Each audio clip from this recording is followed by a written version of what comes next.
Train the muscles, not the joints.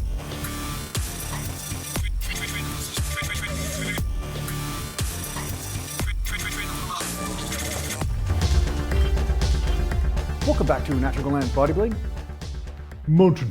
And today I'm going to talk to you about 3 ways that may help you increase your mind-muscle connection. Now, some of you may notice that I have the video game Altered Beast playing in the background. Well, there's a reason for that, because if you tune into this channel long enough, you may become one. Now, the first thing I'm going to say that may help you with establishing a mind-muscle connection, and this is not something I advocate for hypertrophy for everybody, right? Because there's different techniques. There's techniques for hypertrophy, there's techniques for strength, then there's techniques for rehabilitation, and sometimes there's techniques just for mind-muscle connection. So remember, every technique has its time and place, or its place and time,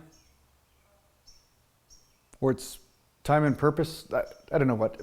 And because of that, this technique may help you immediately with hypertrophy, depending on your body and how it's built. But more often than not, it will definitely assist you with coordination and firing the muscles properly. Tip number 1. So the first thing I'm going to say is rep speed. When you slow down the rep speed, there is a greater tendency for you to really become conscious of all of the fibers that are firing on the way down and on the way up. This is a very powerful practice for you to establish a mind-muscle connection, get a good pump, and sometimes it's a great technique to use if you feel like you have an injured area, or if there's some tendons and ligaments that are kind of tweaked a little bit and you don't want to be too aggressive on them. So temporarily slowing down the rep speed may help you with not only establishing mind-muscle connection, but sometimes it gives the joints a bit of a break, so that way they can recover in case you are having some sort of issue with them at that time. And the other thing that it does do is that if you have something that's out of alignment, you may notice that when you're using slower reps, you may refine your groove, so that way your body becomes more aligned. Right? Like sometimes when you're squatting, you may find that your bum comes more to the right or to the left when you're squatting, or one of the knees caves in a little bit. But when you're going slow through the movement, you can adjust as you go. Whereas when you're going too fast, what will happen is that there's a lot of random momentum things that start going on that are a little bit out of your control. So once you slow down the rep speed a little bit, you start to become conscious of all these different things that are going on.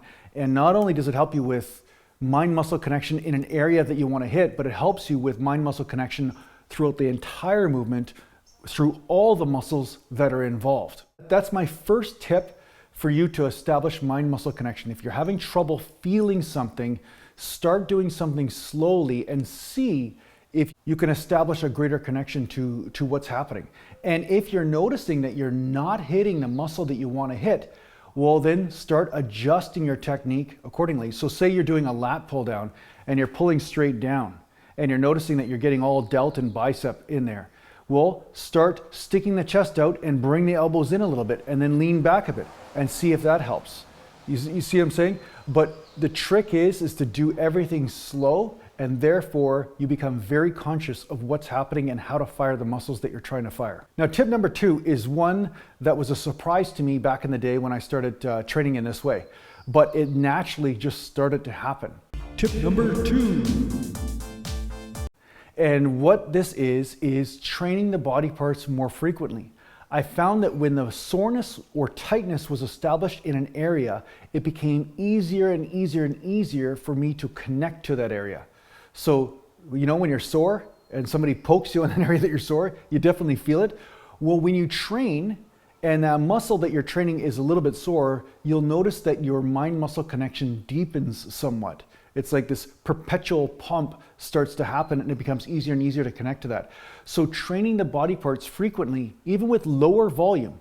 So say you're doing low volume, but you're always reminding the body how to fire a certain muscle group, you start to become very conscious of that.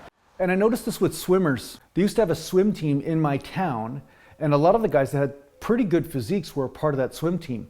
Well, naturally, these guys all knew how to flex their lats. It was easy for them because they're always doing the lat type movements when they were doing the crawl or the butterfly when they were swimming and competing. So because they were doing this repetitive movement so much and so often, they started to establish a very strong connection with the lat muscle. And therefore, it was easy for them to flex. Whereas when I first started training, I had no idea how to flex that muscle, even though I was doing chins and so forth. When you do something a lot, coordination is a natural side effect, and being able to connect to a muscle and coordination are pretty much the same thing. You know, they're linked. So increasing your frequency, maybe you need to lower down the volume to do this. Maybe you need to use a program like my 2-day split or my whole body workouts or something from my website. But once you start to do this, you'll notice that you'll have a greater connection to the muscles, and it'll be easier for you to find out what's working and what's not working. Tip number 3. I just recently discovered, although I kind of knew about it, but didn't really pay attention to it in the way that I'm paying attention to it now, if that makes sense. I knew back in the day that if somebody did high volume training, so say you take one exercise and you do a lot of sets for that exercise, and you don't necessarily go to failure, I knew that you would refine your groove by doing this. But something that happened to me, even like just today in the garage when I was doing bent over lateral raises, I started to notice after my 10th set of bent over lateral raises that I was able to connect to some muscles in my back and traps that I wasn't 100% connecting to in the same way before.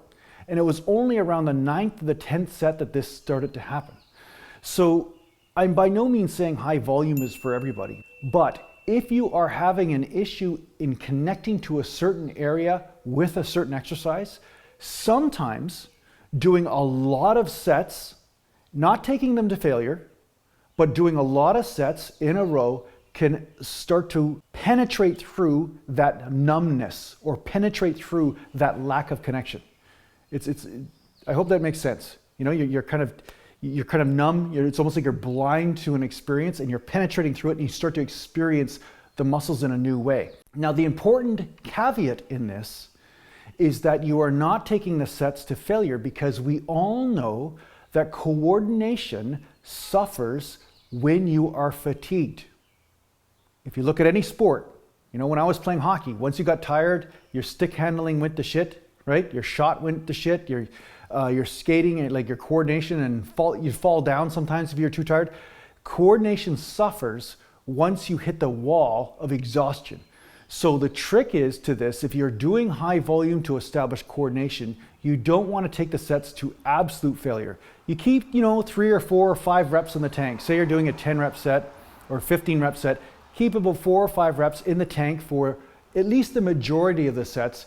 And then on the last set or two, you may struggle to get your goal rep range, whether it's 15 reps or whatever, right? So say on set number 10, I'm doing 10 sets of 15. Well, maybe on the 10th set, then I can barely get 15, right? So that's kind of how German volume training works, is basically you have a rep range. I think specifically they use 10 reps, but I do it with different rep ranges and stuff. But bottom line is that at the 10th set, that's the one that you should probably struggle on. But the fact is that you've gotten so much volume in a high contractile state. Let's just make that up, right? You're basically able to contract the muscle and do contractile damage to the muscle, but you're not necessarily fighting fatigue and exhaustion. And that helps with you being able to accelerate the weight in a safe way, of course, and lower the weight, but you're not necessarily going for exhaustion, because once again, remember, bodybuilding is not primarily an endurance sport. There is some endurance elements to it in the hypertrophy training, but it's not always that. So in that way, yeah, doing high volume, I noticed I started to establish a greater connection after 7 or 8 or 9 sets. I started to notice that there were certain muscles that started to fire. It's almost like they started to wake up from the grave for some reason, right? So this is something to try. These 3 tips are some things for you to try and see if it helps you establish a bit of mind-muscle connection. They're by no means the only tips. They're by no means, there's lots of other techniques I'm sure out there, but these are 3 that are a great foundation for you establishing more coordination in your training and maybe a mind-muscle connection. Mountain. If you like tips like this and you like discussions about training and you like really deep stuff, like not just this superficial sort of YouTube thing I'm doing, but you like to get into these subjects in a deeper level, I am doing the Natural Gland Bodybuilding podcast on Patreon. So the link is in the description. Make sure you check it out. For the price of a cup of coffee a month, you get all these different tips and different perspectives on how to train. So yeah, I hope this helps you out in your training. Thanks a lot for watching. If you need to get a hold of me, just go to naturalglandbodybuilding.com.